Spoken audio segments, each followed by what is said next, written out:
Morning, everybody. My pleasure to introduce Sally Carter, who used to be my next door neighbor. And what I wanted to tell you was if in your life, your lives or your grandchildren's lives, if you want to do something useful in life, become a social worker.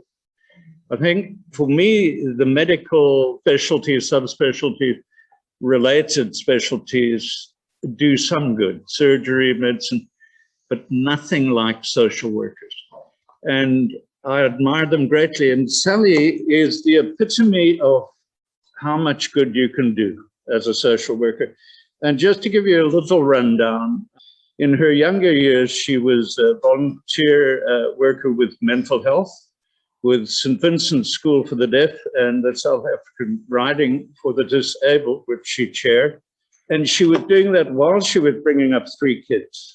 And when the nest emptied, she went on to do work at FAMSA, marital counseling, family therapy, and then volunteered for hospice, where she did training and counseling. She's been the head of cancer and a patient coordinator for them.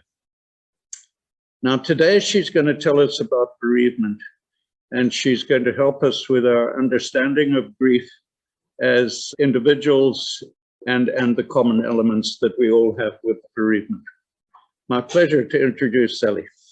Okay, just must warn you, it might be a bit raw and painful for some people because I'm going to ask you to do an exercise. So I just would like to say thank you all for coming here.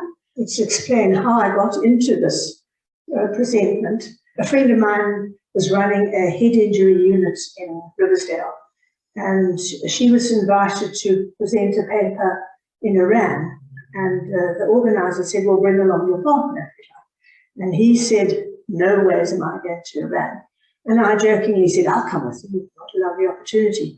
So she went to the organizers and they said, yes, you can come, but she's got to pay her own way. And when I found out what her air ticket was, I said, sorry, you'll have to go alone. She didn't want to go alone. She went to the organizers and she said, she came back to me and she said, you're going, you're coming with me. And you're presenting a paper. And I said, me present a paper? I've never done anything like that in my life. She said, well, you've got head injury is a loss. You know a lot about loss, working with cancer. Present a paper on loss. So here it is. I had a lot of help from computer friendlies and I did a lot of research thanks to the hospice. Now, bereavement is probably the most harrowing experience that a human being can go through. And it is the components of bereavement are loss, grief, and mourning. What is loss? All death involves loss, but not all loss involves death. Divorce, for instance, doesn't involve loss. Loss is not having what we once had or what we were hoping to have. Some loss is tangible and visible, like a death. Other loss is like a divorce, losing one's sight, the use of one's limbs, losing a partner to something like Alzheimer's, although they're still there, they're not with us. So there's a non-tangible and invisible losses. Loss involves a primary crisis and many secondary losses. The primary crisis is, of course, the death and everything that goes with it. The secondary losses are things like possibly losing your house, your income, your status in society, numerous things like that. And loss ripples out through our lives and the lives of those around us. To our families, our immediate families, our friends, our community, sometimes our jobs. The ripple just goes on and on and on. Impact of loss on our lives. Now, I'm just asking you to choose a loss not too emotionally charged or important to you at this moment. So it could be a loss of some time ago, preferably. I'll give you a moment just to connect yourselves with that loss. Sit quietly and comfortably. Remember and relive the loss. Where were you and what were you doing?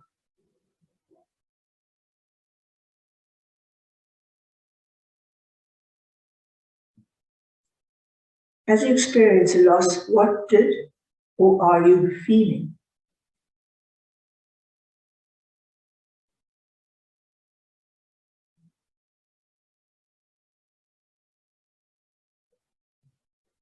What did or are you experiencing physically? Your chest, your head, trembling of your fingers. Desire to be sick, to cry. What did you want to actually do at that time? Phone a friend, scream, shout.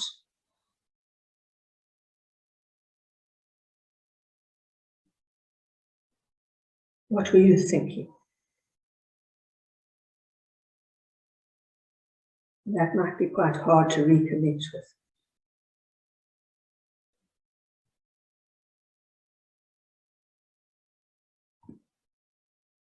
In order to understand just what loss is all about, I'm going to just show you Bowlby's theory of attachment, because he is probably the most acclaimed person known for this theory. Okay, the initial attachment, of course, is mother and child. You attach to your mother at birth. And that's maternal bonding, which is very strong. It's embedded in the trust between parents and the newborn. And the relationship, how deep that relationship is and how stable, will affect the baby's ability to bond with other people throughout their lives. It's predictable. Nearly every mother and child bond. Of course, there are the mothers that put their babies in rubbish bins or leave them at the hospital or church door. But when you think of the population, that's quite a rare thing. It gives security to the child, that bonding.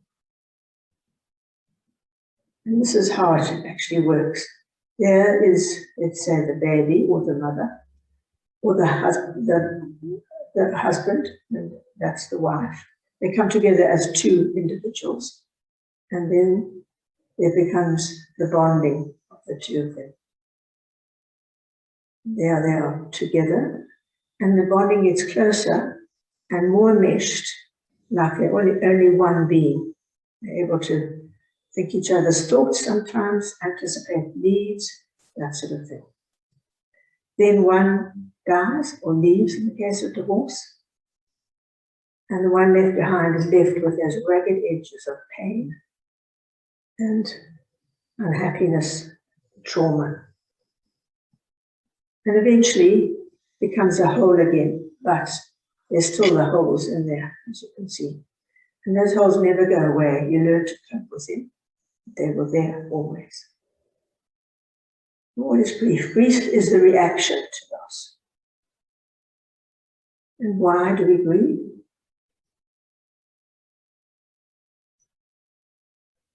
Everyone has his own responses or her own unique way. When we lived in Johannesburg, I belonged to a book club. Mainly women my own age. Most of us had teenagers. And in 1 year, 3 of the members of the bookshop lost their teenage children.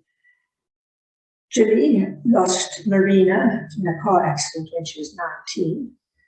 And Julie, the way Julie mourned was just to keep Marina in her focus around her mentally the whole time. She wore her clothes, she wore her jewelry, and she talked constantly about her. That was her way of coping with the grief.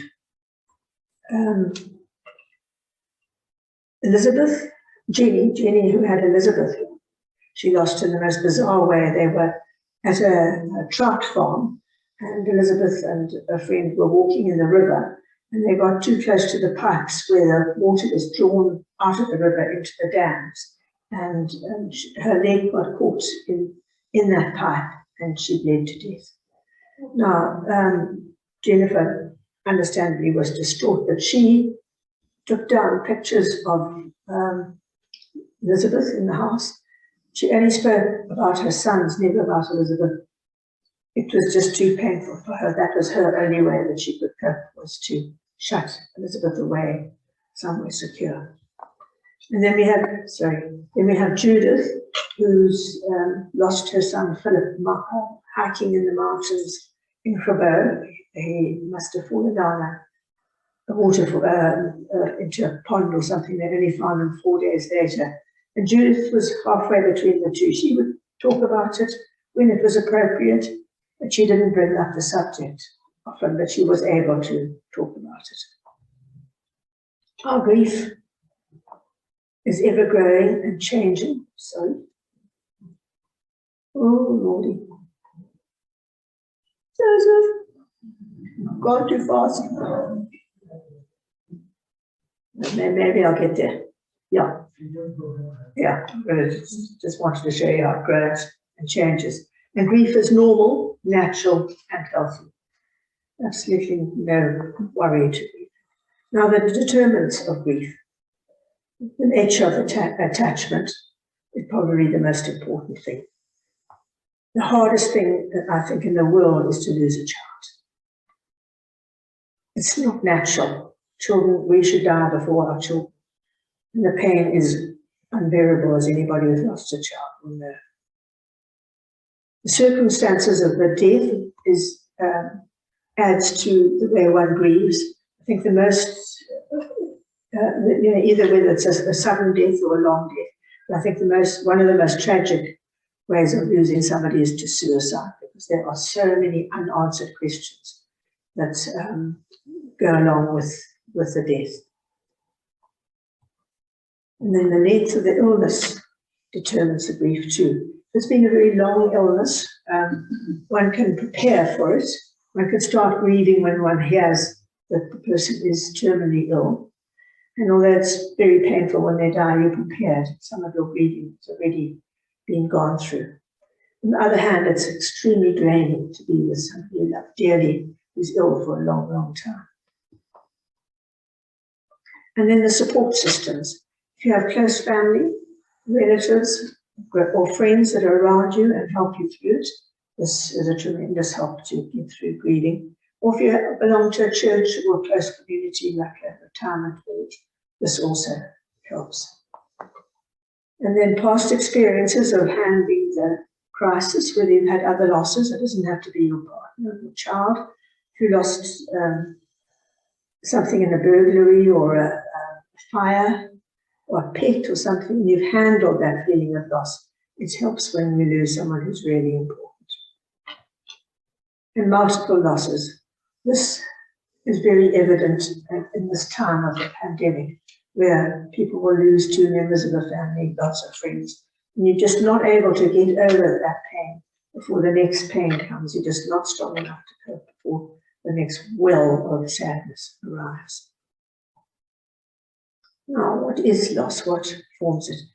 The components, the emotional, there's the physical, there's the behavior and the social component, and the cognitive component.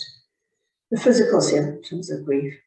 Anyone who has grief knows this, that dry mouth. You just, that feeling. The tightness of throat or chest. Sometimes it feels as if you have been, a hammer has thudded into your chest. It sounds ridiculous, but I was a goat farmer. And every time I lost a kid, I felt for someone that bumped me in the chest. It was real physical pain. Dizziness and breathlessness. I think that's self-explanatory. Loss of energy, feeling continually tired, not being able to do anything, get on with life, cook, mix socially, any of those things. Loss of sexual desire. This presents quite a problem when there's a loss of a child, because one of the partners might still have sexual needs and see sex as a comforting thing, that closeness, while the other partner is the last thing in the world that wants to be touched and have that kind of experience. And there are sadly, many marriages that break up after the death of a child for that reason, and because people tend to grieve differently. Oversensitive to noise. that's quick. When the door is slammed, or music sounds so loud and unbearable, whereas before we've been able to cope with it. The sense of depersonalization, the feeling of you don't know who the heck you are. I'm not the same person today as I was yesterday. I don't know what on earth happened to me. The emotional symptoms of grief. Numbness, we've all experienced that you just can't believe that the person, the animal, the possession is no longer there. Just the pain hasn't begun yet. You just wonder why you're not feeling anything. The yearning, that absolute longing and longing for the person, the animal, whatever it is that's there. I have a friend who I've been hiking with recently who had a burglary, what they call a home invasion, and he took her computer and it had her thing with all her photographs on the top. And she said, and she's been widowed, and she said, my life's there, and I just feel it's been taken away, and I just long and long and long to have it back. Sadness, oh, it just goes on and on, that heavy, heavy feeling, sadness. I wanted to weep the whole time. Confusion, because grief is such an up and down thing, feeling that today I'm feeling a little bit better, but tomorrow I feel like absolute shit. Loneliness, that's self-explanatory, that longing for the person. And anger, guilt and anxiety. Anger for the doctors, anger of God, guilt that you didn't get the person to a doctor earlier, you didn't listen when they complained about things, and anxiety in it, what's going to happen? How on earth am I going to cope without that person? And then hallucinations. That might sound a bit weird, but it is very real. When my mother died many years ago,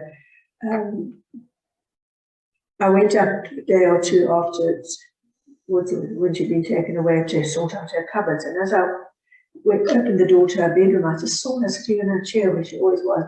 I thought, it was a dream, it was a bad dream, she's here. And I started to run towards her and then stopped, she wasn't there. But it was so real that I really thought Mom would come back.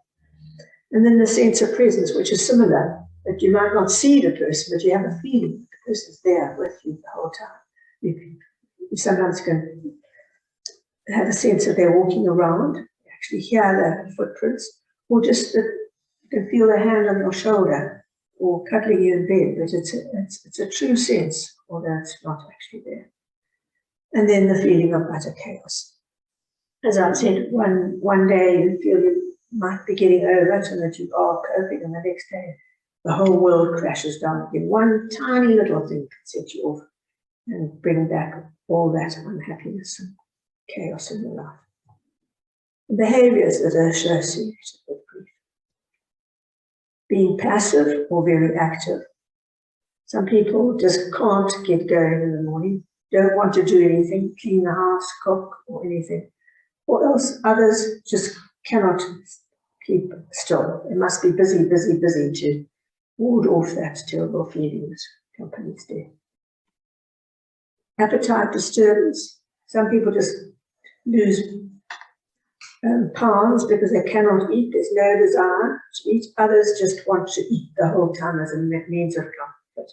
They're always in the fridge, scrabbling around for sweets or things like that. Absent-minded behavior, finding that you don't know where you're meant to be going, where the heck did I put my keys, my glasses. Oh, I should have been out to supper tonight, and I've forgotten all about it. All those things are absolutely natural in the early stages of grief. They're also natural in your old age too. Social withdrawal, not wanting to be with people, just especially people who remind you of the lost one, or just prefer to be on your own and cry whenever you want to cry. Sighing and crying. I find when I'm sad, I just sigh rather than cry the whole time. It's kind of a relief to let it all out.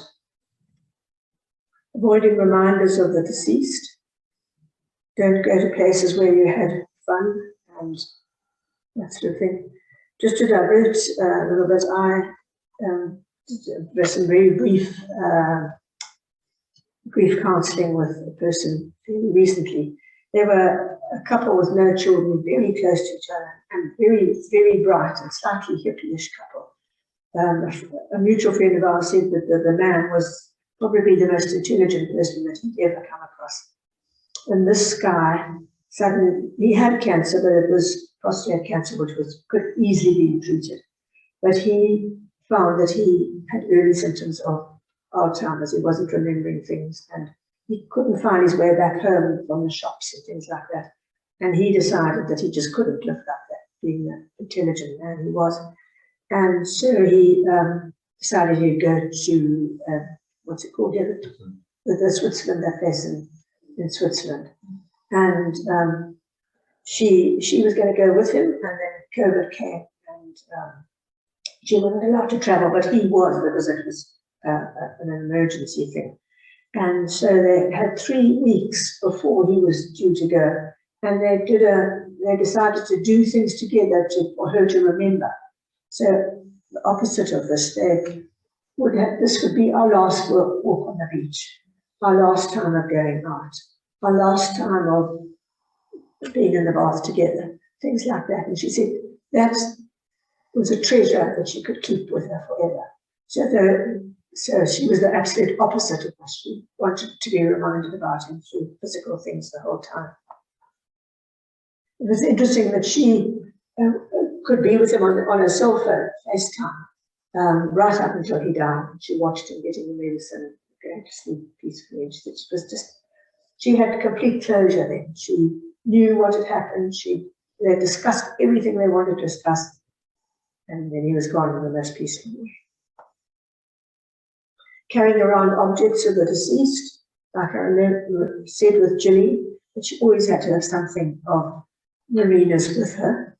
Some people just carry the old teddy bear that he used to love, various things, just so long as there's that physical contact through another medium. And mood swings, that's very typical, being up one day and down the next, like being on a roller coaster. Sometimes we're happy and think we're coping, and the next day, floods and floods of tears. And then substance abuse. People can't sleep, so they take pills and become addicted to them. Other people need something stronger, alcohol, dacha. There's a very large use of, there's a large population that's getting to substance abuse due to grief. Now, mourning. I don't know where this is at. They're obviously not all Muslims because they don't all have scars. But mourning is an expression of sorrow. You can see they're doing it very well there. And it's a process, it's not a state. You go through it. You don't remain mourning the whole time. It's just one of the steps that you have to take. And there's stages and tasks embedded in this process. And if you have tasks to do, it's so much easier to get through this very difficult process. And the phases and tasks and griefs of this process, it's a normal and natural process. Nearly everybody goes through it. You just got to accept that it is a process. It will end. It won't actually end, but you will live with it and be able to cope with it. Not all grieving persons will take the tasks. We had a friend in Riversdale who was very happily married. She was married to a dentist, and as far as we all knew, it was a very good marriage. They had a little small holding, and they did everything together. And he had a heart attack and died while they were watching TV. I'm sure she was heartbroken. I didn't see her immediately after the death. But about 3 or 4 weeks later, the neighbor came over to ask if he could do anything to help her. And as I said, her husband was a dentist. He was a train driver. And And within another week or two, they were hitched up. And it didn't seem that she'd gone through any of the processes. But they're still together as far as I know. So not everybody grieves in the same way. The tasks are models that help us through the journey of grief. And if we can, and different religions and communities have different tasks to get through the morning. The models that I've used are Parks, Randa, and Warden. Now the stages and the tasks of mourning. First is to accept the reality of death, to realize that you are never going to see that person again, that he or she has gone, that those beloved photographs are no more, that jewelry that you loved, someone else sadly is wearing it. It's that acceptance. And then to experience all the pain, accept that there's going to be pain, crying, and all that, and verbalization of that pain, to talk to somebody about it. Don't bottle it all up inside. They're counselors, best friends, whatever. Adjust to life, adjust to being a single person again, adjust to having to make decisions, pay the bills, socialize on your own, huge adjustments, relocate. And here we're not talking about moving houses. It's relocating from where you were at the beginning of the grief to what you want to be emotionally, physically. Now, to accept the reality of death, the different cultures deal with death to help the griever to move into the next stage. And we'll just look at a few cultures because it's quite interesting. Jewish, as death approached, the Jewish culture. That's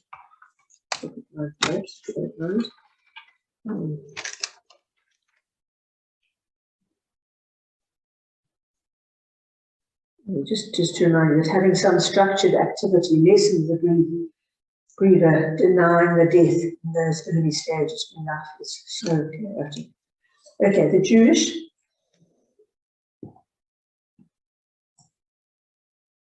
The rabbi, go back to the Jews.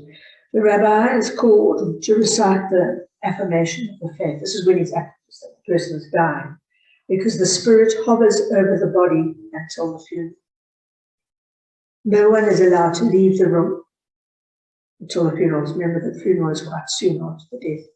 And a family member closes the eyes and covers the body with a sheet. All mirrors in the house are covered, and someone guards the body until the funeral. So all those kind of things that are physical and active all help to get over that initial terrifying, painful stage. And then we have the Muslims.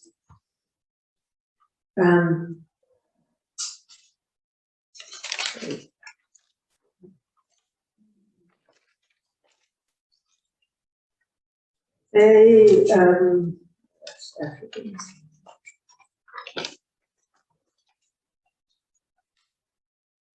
Okay, the imam is called, and he helps to prepare for the death with a confession of the faith.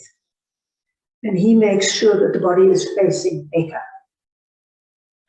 The body is set out immediately after death by the family members, is wrapped in a shroud which has no knots.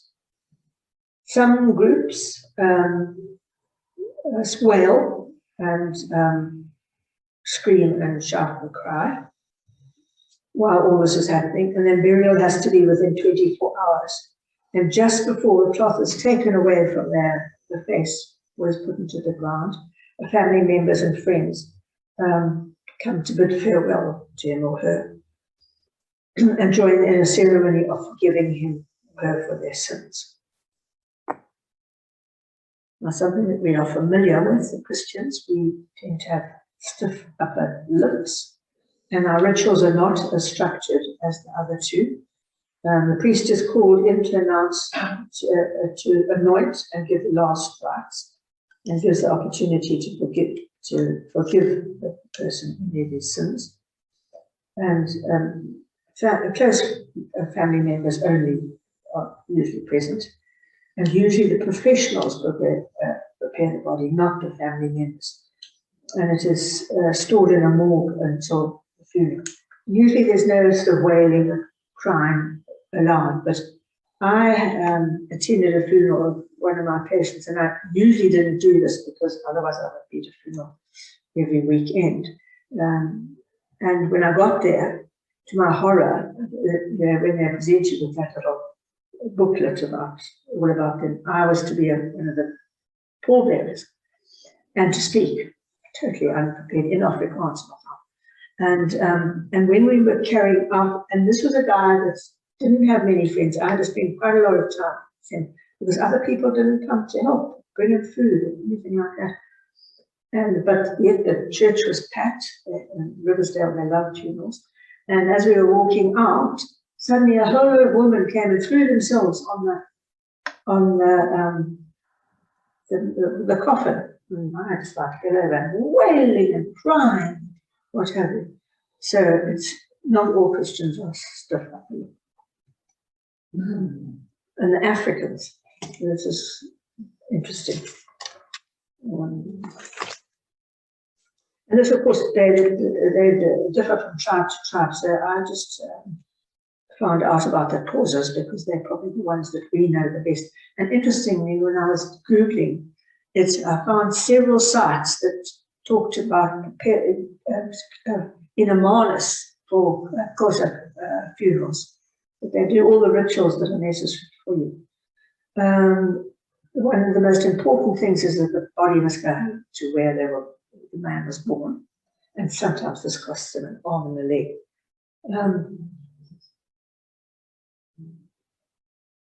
A poor ox or goat has to be slaughtered, and he has to cry and scream and can't bear this while he's being slaughtered, so that the gods up there, the ancestors, know that he's coming to join them. They must be able to hear it. And also, the richer they are, the bigger the thing, because everybody in the whole community comes to the funeral, and you've got to feed them. And apparently, in the so-called old Transkei, they are professional funeral attenders. That's the way they live. They eat at the funerals. Anybody's allowed to come. Okay, some of the more rural ones have certain rituals. One of them is that where the person has died in a hut, they make a hole in that hut to take the body out. It's not allowed to go out through the door, and then that hole is sealed up so that the spirit can't get back and plague the people in the house. And then while he's waiting to make that hole, his feet must be facing away from the door so that he can't ever walk back through it again. And to where he's going to be buried, then it has a zigzag path so that his spirit can't find its way back to the house. The formal mourning goes for the widow is up to a year, and she has to wear black. She's not allowed any sexual activity, and she's not allowed to talk or laugh loudly. And both men and women shave their heads. Well, all these kind of processes help one in the journey of mourning. The second task is to experience and verbalize the pain. And there's these frightening and unpleasant feelings may cause irrational behavior. We've been through all here, haven't we?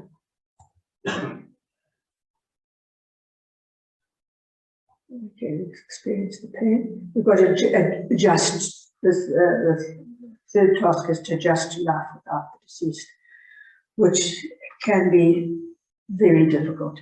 And the difficulty, the obvious ones, of the loneliness, possibly a decrease in income, and for me it would be having someone who pays the bills, because I haven't a clue how to do it, amongst all the physical sadness and all that. And then one changes one's position in society as a single person. As a couple, you are one thing, and as a single person, you're different, and often you aren't invited out because the numbers become uneven. So your status has changed. Emotionally, to relocate and move on with life. As I have said, it's not physically to move, but to move on.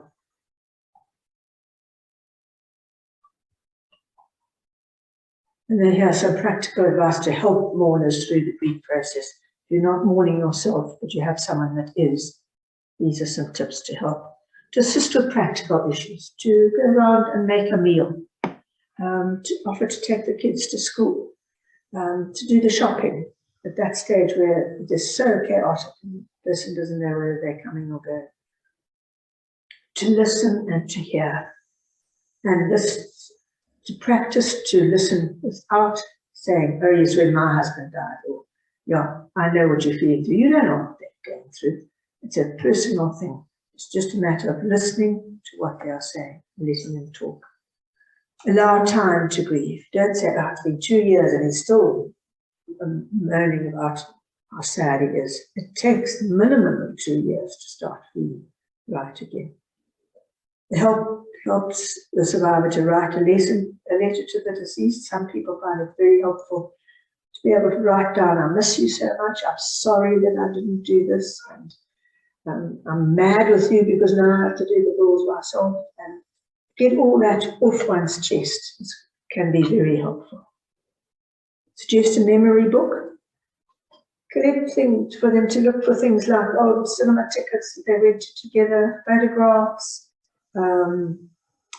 perhaps the tie of a man. They're all little things that are just bring back memories in a positive way.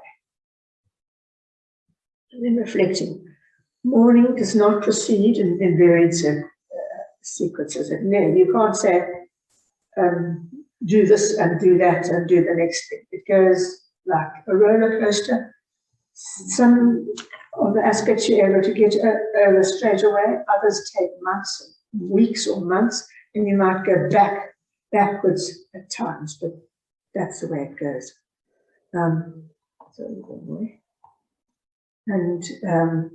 Continued connections to the dead are not pathological, and if appropriate can be therapeutic. Talking, going to the grave, sitting on the grave and chatting to them, talking to the person before you go to sleep at night. And again, that with Julie wearing Marina stuff, it wasn't pathological, it was her way, her therapeutic way of getting over her death. People do not get over major loss, but they learn to live with it. But struggling to do so, persisting far longer than previously thought.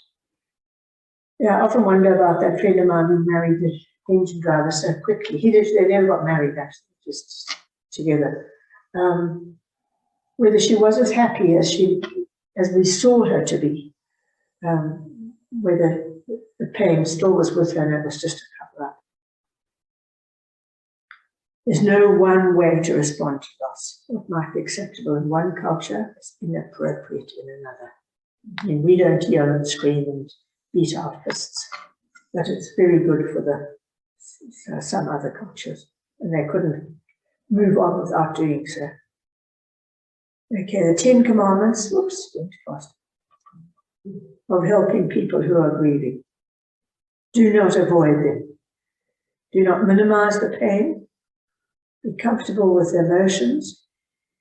Allow for individuality. Walk with them. I'll go over them in a minute. Okay. So many people say that people don't want to talk to me since my husband died. That's in the early stages too, because they don't know what to say. You don't need to say anything other than, I'm sorry for you, I'm sad, I'm sad. In fact, saying I'm sad is putting pain back onto you. Just say, the thing is to be, can you talk about it? How are you doing? They will say what they're feeling. Do not minimize the pain. Don't say, oh, you're going to be better in a few weeks. Not that bad, you'll get over it. some people don't get over it for a long, long time. Be comfortable with emotions. Let them cry.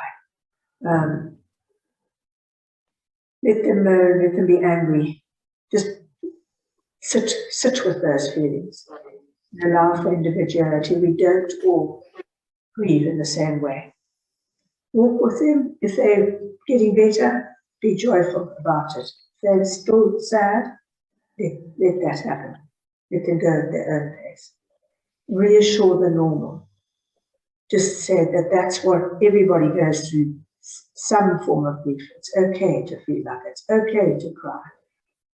It's okay to feel useless. Never underrate your presence.